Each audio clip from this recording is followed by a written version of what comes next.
Hello and welcome you in the course of Probability and Statistics. I am your instructor Hardik Joshi. Now, this lecture we should learn about the test of hypothesis, and more precisely we have to say that we have to test the hypothesis for equality of means of two populations. So these are the different things: equality of means of two populations when the population variance are unknown. So let's start how we can test the hypothesis to equality of means corresponding to two populations under the assumptions when the variance are unknown.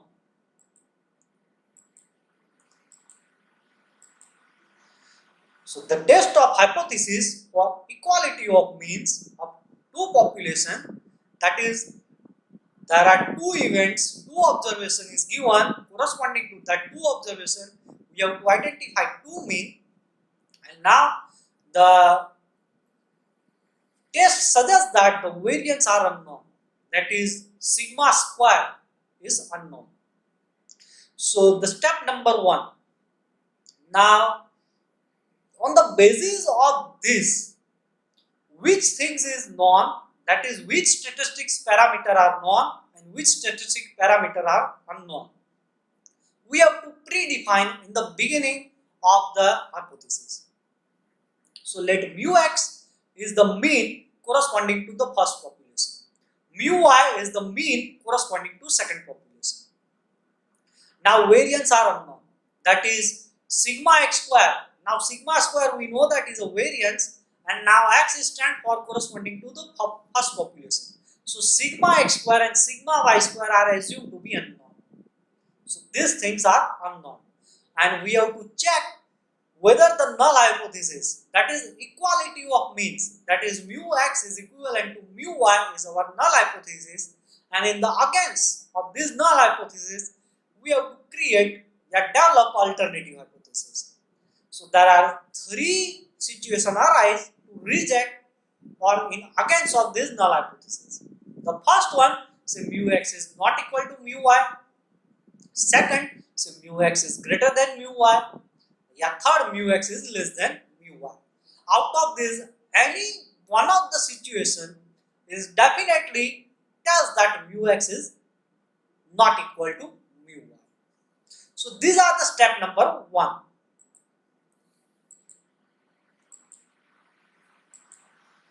Now step number two. Now corresponding to two population, we have to randomly select say few sample. More precisely, we have to collect say m random sample from the first population and n random sample from the second population. And if we have to consider the value of n and value of n is greater or equal to 30, then is known as the large sample. Otherwise, it is known as the small sample. So this size of the sample sometimes is also play a vital role in the testing of hypothesis. And now whenever we have to talk about the two population, definitely both are independent. That is, there is no common sample, that is, it is not say x2 is not same as y2. Yeah, more precisely, x2 is not same any one of the element among these. That's why we have to consider say samples are independent. Now step number three, to check any of the hypothesis, you definitely require what is your level of significance. Level of significance is denoted by Greek letter say alpha. It may be 1%, 5%, 10%, yeah, it may be sometimes in rare case 15, yeah, 20%.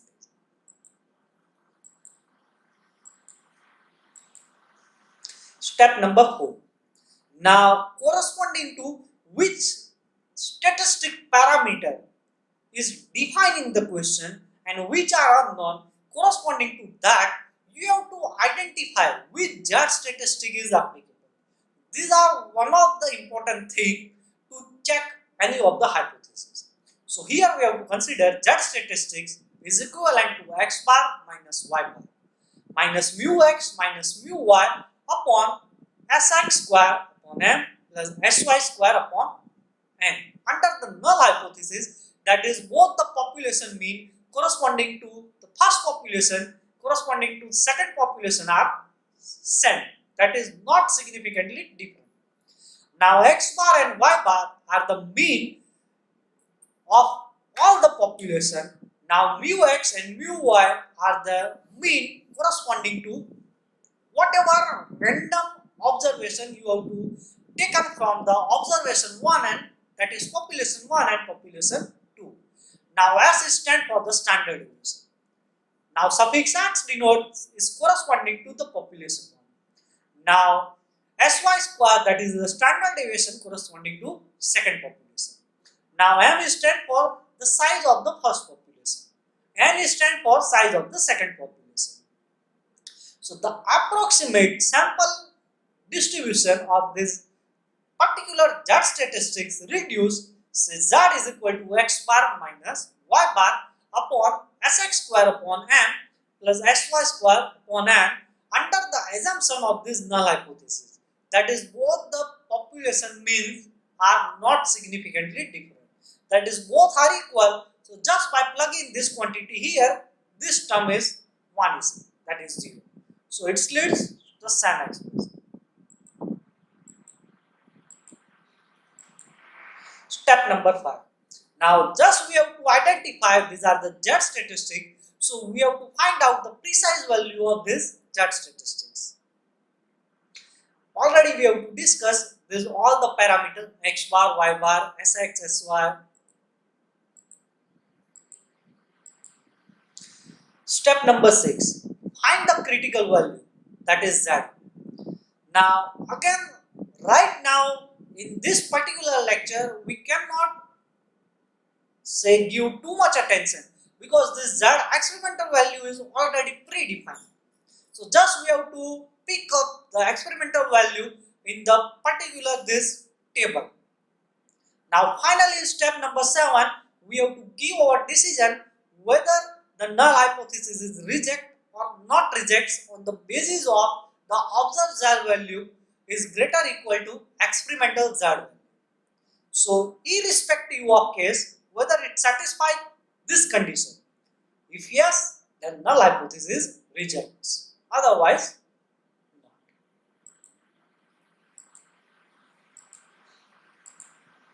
So let's start the example for the deeper understanding of the topic.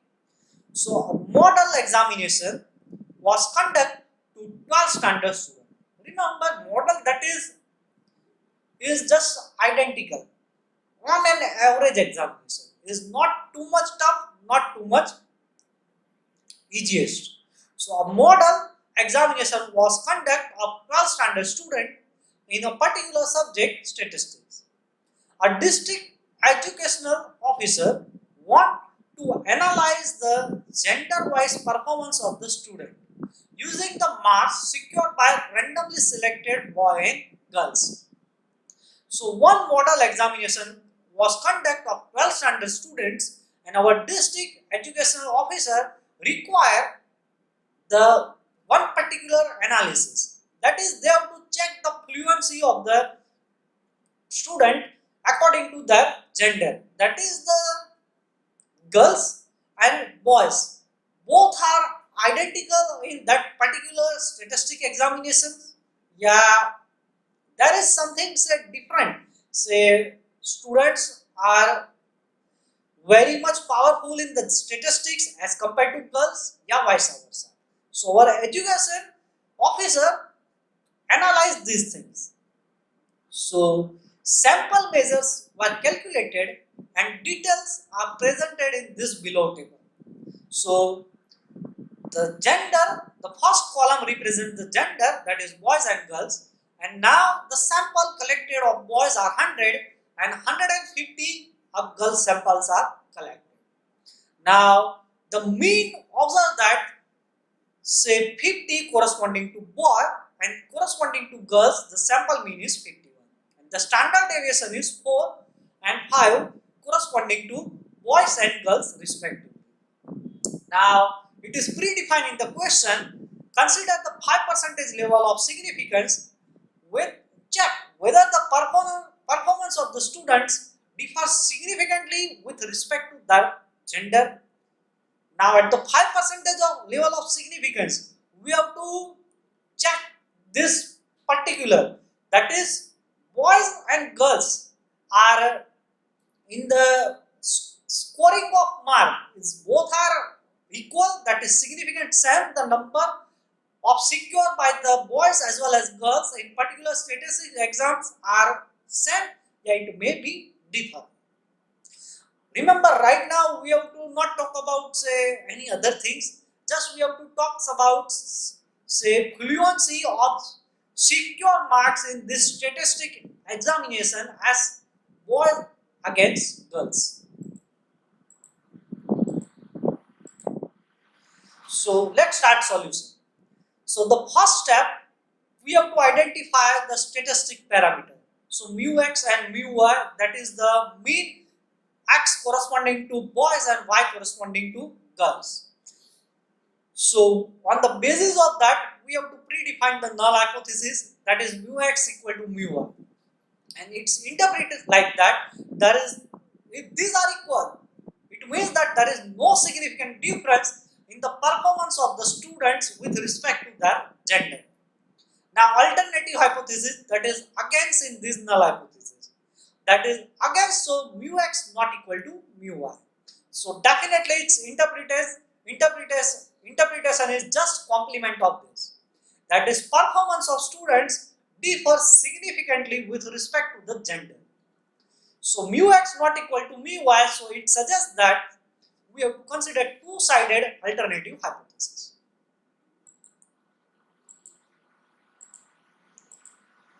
So step number 2, we have to gather the data from the definition. So we have to gather the data in the form of table. So gender, that is boys and girls, sample, that is the 100 sample collect from boy, 150 sample collect from girls. It is reported mean of boys is 50, mean of girls is 51. That is x bar is 50, y bar is 51. And the standard deviation of boy, that is sx is 4, and standard deviation of girls, that is sy is 5. It means that on an average boys secures 50 marks. It may be possible in the range 50 plus or minus 4. That is, it may be possible say few boys secure 46 mark, yeah, again, so that's few students, yeah, particularly few boys secure 54 marks. Same things, 51 plus or minus 5 marks secured by girls. That is 46, say some of the girls secure 46, 47, 48, yeah, maximum 56 marks secured by girls. Definitely the size of the sample is 100, 150, so is greater equal to 30. Both have greater equal to 30, n is greater equal to 30, so both are large sample. Now level of significance is also given in the question, 5%. It may be possible, sometimes it is not predefined in the definition. So as per your convenience, either you have to select 1% or 5% level of significance, because these two are well known. So either you have to go through 1% or 5%. Step number 4. Now corresponding to the mean is known, standard deviation is known. So we know this quantity, that's why we have to select this Z statistics. Remember, here variance is not known. So do not consider Z statistics which involves the variance sigma x square and sigma y square. Otherwise it is difficult to find out the observed value. So these are the Z statistics, x bar minus y bar upon square root of sx square upon m plus sy square upon n. Now step number 5. We have to calculate this observed Z statistic just by plugging the mean value. So x bar, that is mean value of boy, that is 50, y bar, that is mean value of girls. On an average, girls secure 51 score. Standard deviation for boys is 4, standard deviation for girls is 5. And here the square of the standard deviation. So 4 square, 5 square. M and N are the size of the sample corresponding to boys, that is 100, and girls, that is 150. So just plug in all this value. We have to calculate the observed Z value. So Z naught is equal to negative of 1.75. So just remember this value, observed Z value is negative 1.75. Do not worry about just sign of this, because ultimately we have to consider the modulus of this. So observed Z value, that is 1.75 when we have to consider the modulus. Step number 6, critical value. So see, in the question it is defined, we have to consider 5% level of significance and is a two-sided alternative test. So two-sided alternative test, 5% of level of significance, so it is already predefined the critical value. So Z critical value or Z experimental value is 1.96. I will repeat again, if you have any confusion regarding how we can write down this experimental Z value, then I will suggest to see the lecture on the level of significance, where we have to define how we can obtain this particular experimental value. Now finally in step number 7, we have to give our decision whether the null hypothesis is reject or not reject. So we have to check this condition, whether the modulus of observed Z value is greater or equal to experimental Z value. Now these are not Z naught, this is ZE, is a typo error, so consider it. Now Z observed value, that is 1.75 and experimental is 1.96. So definitely 1.75 is not greater or equal to 1.96, that is not satisfy this particular condition. Hence 1.75 is not greater or equal to 1.96, so it may be inferred that the given sample information does not provide sufficient evidence to reject H0, because the Z observed is not greater or equal to Z experimental.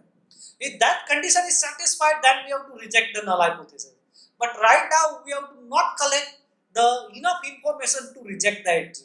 That's why we have to say that the null hypothesis is not rejected, that is null hypothesis is accepted.